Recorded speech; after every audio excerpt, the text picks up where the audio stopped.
Welcome to Player 1 versus Player 2. On this episode, we're going to be talking about the new console wars. I'm Curtis Mays. And I'm Ben Cornelius. Welcome to Player 1 versus Player 2.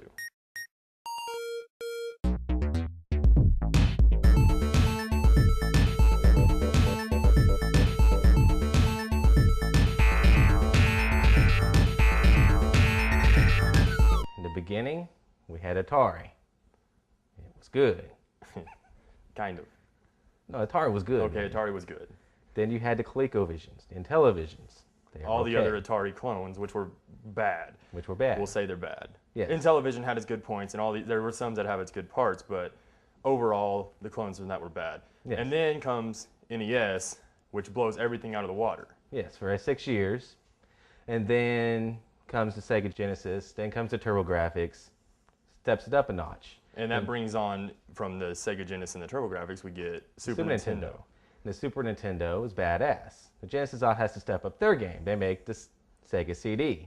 This prompts Nintendo to talk to Sony about making a PlayStation add-on, which never happened because Nintendo said, fuck you to Sony, pretty much. so Sony said, fuck you too, we're going to make the PlayStation. So they're working on their thing. Sega comes out with the Sega Saturn, which is good, a new step in the market. Atari decides to make a last hurrah with the Jaguar, and I think we all know how that ended. AVP. Yes. Then finally we have the PlayStation, which blows everything out of the water at this point. Badass. That steps up the game. Nintendo drops the ball. They decide, hey, we don't mind charging more for cartridges. We don't mind giving you an awkward controller. We don't mind the games not being able to hold as much. We don't mind losing all our third-party support. We're Nintendo.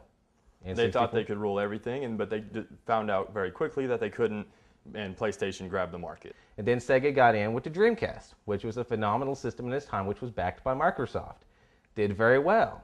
It was even beating the PS2 when it came along. But then Microsoft comes along and says, hey, why are we sitting in the background when we could actually make our own system?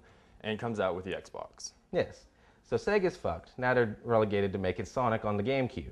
Nintendo decides, you know what, we don't need to have those DVD features. We don't need to make any of these things that the PS2 and Xbox have. We're making the GameCube. And this is when Nintendo, I feel, is starting to pull away from the actual market between the wars of the two systems, and Xbox and PS2 are fighting it out now. Mm-hmm. And this is pretty much where we've come to now. The PS2 has the comprehensive library. The Xbox is more, Halo-type games, more sports games. But it has Fable, and which Xbox is Live. awesome. But, we have these two systems. And we have the GameCube, which has Legend of Zelda, Metroid, Mario, the same games they've had for 20 years. And you still love them. People will still buy a Nintendo GameCube because they want to play the new Zelda that's going to be coming out whenever it comes out. Right. The problem with Nintendo is they keep such things such secrets. They're very secretive, which gets us to the new systems coming out. We have the Xbox 360, which to me that whole title smacks of Dude Extreme. You got the PS3, and you have, as of right now, the Nintendo Revolution. Starting with the Xbox 360, You're going to be able to buy the $299 system, which is the core system, and then you have the $399 system, which is the system that you really want. Well, it's a system you're really going to need. I mean, the people that buy the $299 system, or they're not going to get the hard drive, they're not going to get the wireless controllers, they're not going to get a lot of the things that with the $400 system, you're going to have to go out and spend $150, $200 to get the same stuff. Well, yeah, that because you the can hard get for drive $400. itself is $100, and then you get the wireless controller with the $400 package, which you don't get with the $299 package. Yeah, so you're going to buy, two of those. And wireless controllers are going to cost $50 a piece, which is, everything is getting more expensive on this round. Mm-hmm. Games are probably going to go up about to $65, $70. Yeah. Which in other systems back in Super Nintendo, Nintendo NES games, some titles were more expensive than. Well, yeah, the cartridge, this was a major downfall of the N64, is that a lot of their cartridges were still $60, where PlayStation 1 games could get away with, giving you better gaming for $40. Internet gaming is going to be the wave of the future. I think with the more pegs that are out now, is now, with playing the sports games, that's Xbox's bread and butter. Playing Halo 2 with people in Japan or in Canada with a bunch or wherever. of 14-year-old little girls screaming at you while you're playing Halo 2. It's fun. Yeah, that's badass. You turn off the sound from the people talking and you enjoy yourself. Exactly. Although sometimes, some of those drunk guys playing Halo, that's pretty goddamn funny. But still, that's the advantage of this point that the other two companies have not caught on to yet. With the PS2 came out earlier, they came out first, they've been out for a while. Many people in the last year or two have been trading in their PS2s, getting Xboxes. Yeah. So now more people are playing Xbox. Because when Xbox first came out, it wasn't as big of a system. PS2 was more popular when it very first came out. When well, yes, the PS2 kept. But as it's gone around, Xbox has gotten bigger and bigger with the Xbox Live and I mean even the modding you can do with the Xbox. Well, yeah, I mean it's a small amount of modding makes of it the better. market, but it makes a big difference. So let's look. I mean, what's the games that are coming out for the Xbox? Well, you got your Dead or Alive 4, I think, is coming out at launch. You've got Gun.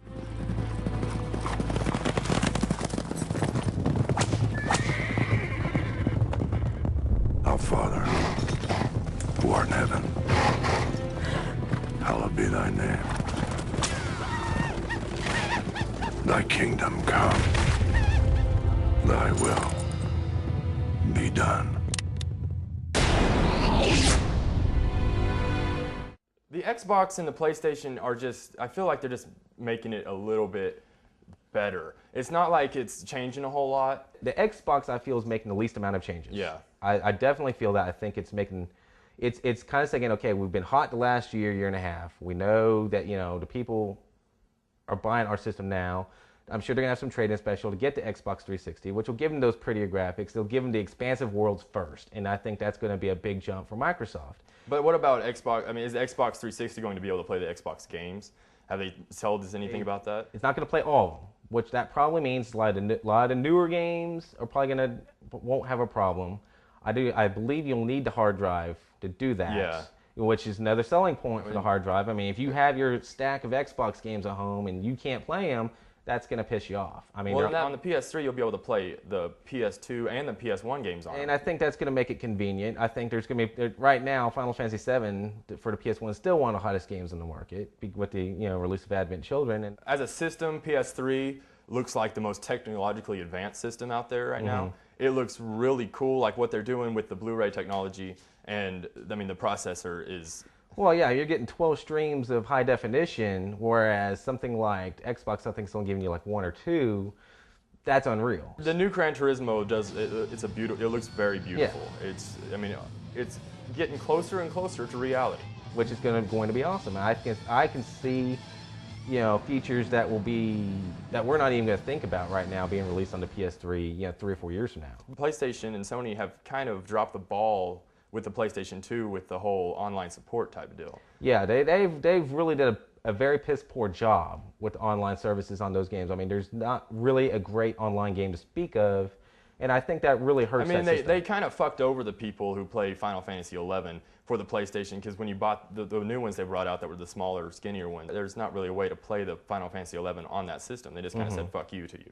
Well, I think with that, what they did is they just said, okay, you know what? You fuckers that play Final Fantasy 11, you're a small percentage of the market. It's going to be a growing market, but said, that's let's not, go that's to not Xbox on this, and now Final Fantasy 11 is going to be on the Xbox 360. Yeah, but I think that's also an aging game. And Square Enix, they're going to release games for all systems, except for maybe Nintendo. But they've been giving Nintendo. They gave them Crystal Chronicles. It's true. It's horrible. They gave them a big turd wrapped in a fucking little CD.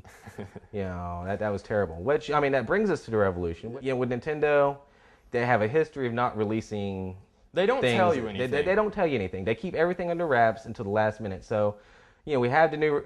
Supposedly new Revolution controller. If they could get first-person shooters that are good first-person shooters on this, it would be awesome, because you have the actual controller in your hand, and then you have the cord that goes to an analog stick. So pretty much you have the same feel. You have something in both your hands, you have all the buttons under your fingertips, and but on this, you'll be able to point at the screen and kind of pick a spot. It's a much more advanced than any other peripheral type of things we've had so far. I mean, it is another gimmicky thing like the Power Glove, which, that didn't work too well. And iToy sucks ass for PlayStation, but with the PlayStation 3, they said that they're going to have some iToy technology in it. It's just I wish they just dropped that myself. Comparing the 3 controllers, okay, the Xbox 360 controller, not a big step up from, it looks good, looks fine. The PS3 one, I think they made in mind of people get angry at video games, you just chuck the controller, and it comes right back to them.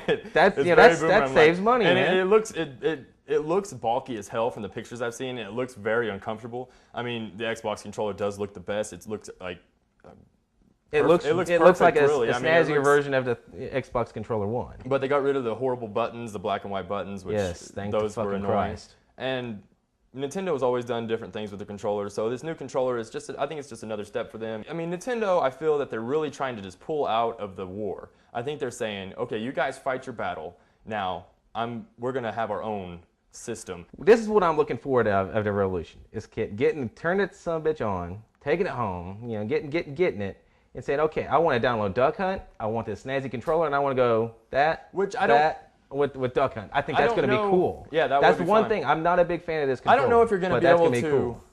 actually just say, I want this game and I want this game. I don't think, I mean, if they do have a list, you're probably going to be paying for it. They're probably going to go the same route as the music industry. Yeah, it's going to be like iTunes, I suspect. But they said they're going to do something like that. Maybe if you buy a certain game, kind of like how they did Metroid. Yeah, I'm sure they'll be able to say, okay, you can play Super Mario All-Stars, Super Mario 64 bumped up. Because I have these games. I mean, it's pretty much like emulating on the computer, but you have a system sitting in front of you and it's legal. Yeah, I think that's what they're trying to get rid of. Also, price-wise on the Revolution, they're talking, I mean, from what we've seen, we don't know, but they've said it's going to be much cheaper than, I think it'll be about $200. Well, yeah, that's complete speculation. And a lot with the Revolution and even the PS3 at this point is really, it's anybody's guess. I mean, yeah, until they're mass marketed. So, but for price, I mean, PS3, there's so much technology put in it, I think it might kill itself with the price, because the price might be $400 or $500. Well, I think with the price thing, okay, you got Xbox at $299, $399. $399 is going to be the real system. $299 is going to be your Walmart, waiting in line at midnight special. But then you take back to the Revolution, and they say, I mean, American dollars, 150. I think it'll really be about. That's way too low. 150 is real low, but for $150. I'd buy one. Well, if you're going to sell a console system the same as the DS, yeah, everyone in America is going to buy one, but they're not going to do that. I just don't see it being that low. It'll be a lot less than the Xbox or the new PlayStation. Oh, I have no doubt that the system is going to be much lower than the other two. It's got lower specs than the other two. It's a different market. They're harkening back to old school games while giving you a new quasi arcade experience with the new Revolution controller. I think that's what they're going for. Like you said, I don't think they're a player in America anymore. Insofar as the video game war, I think what we're looking at. I don't think that they're not a player anymore. I think it's that they are taking a different route, and that more people. I think people will still buy their system, but it will be like you either have an Xbox or a PlayStation, and then you have a Revolution. Okay, we're here at the mall, seeing what people think about the new game consoles. Let's see what they have to say. So what system are you looking forward to? Actually, I'm looking forward to the Xbox 360 and the PS3. Well, I'm excited about all three of them. I have all three of the current console generation systems, but I'm really loyal to Sony. The Xbox 360 looks promising, but I'm looking forward more to the PS3. So how much would you be willing to pay? Oh, I would expect about $200, $250 or so to be paying for it. Probably about $350. Is that worth it to you, $400? Yeah, but if Sony's pushing up to $400, they're going to make it worth your while. Is Nintendo a Nintendo? I'm kind of disappointed with the controller. Looks like a DVD remote. Absolute shit. So it looks like everyone hates the Nintendo controller. I think everyone agrees with Other me. I than think me, I'm the only person on you are Earth. the only person. Of course, those mutton chops get in the way of your thinking. I understand. So Curtis wants some ass whooping. I think Sony's going to have the best system. I think 360 could be hit or miss, and that controller's crap. Okay. That's all I got to say about that. I'm down. The people have spoken. I'm kind of sad. I wanted people to like the Nintendo more, and they're not going to. And I don't really want to be here right now. He can't help it. He's a sore loser. All right, so Ben, what do you think we're going to see here out of these three systems? What are you protecting? I mean, Well, first of all, this is all bullshit. Let's just get that out in the open. No one said anything definite about anything except the Xbox 360. So we really don't know. I think Xbox and PlayStation it's going to be a good fight. I think people are going to buy a lot of the Xboxes at first just because that's the newest thing out and everybody wants to jump in. I mean, the PlayStation is going to be probably a better system than the Xbox, the way I'm seeing it right now. And then I think they're just going to fight it out, and Revolution's just going to be off to the side, and people who are buying it are going to buy it, and people who don't aren't. I think, to me, I think we're going to see a big release with the Xbox 360. I think it's going to sell well. I think it's got too many good launch titles. You got your Dead or Alive.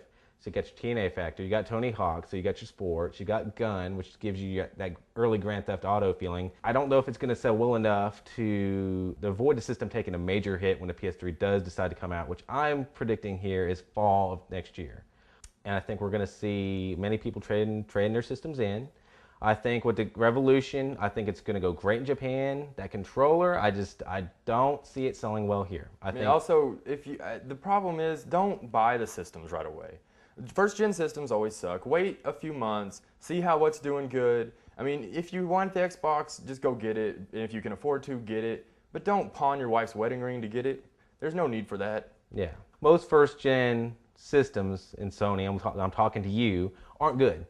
So wait 6 months, unless you've got the cash, just wait. You'll get a better system. They're not gonna stop making games for the PS2 or Xbox anytime soon. So save your money and just enjoy yourself. Thanks for watching or listening to Player 1 versus Player 2. Check out the forums if you get a chance. Or actually just go do that. Don't fucking get a chance. Just go right now, look at the fucking forums, put your name on there and talk to us. Tell us you hate us, tell us you don't hate us. Donate if you can. Thanks for watching. Pop-Tarts!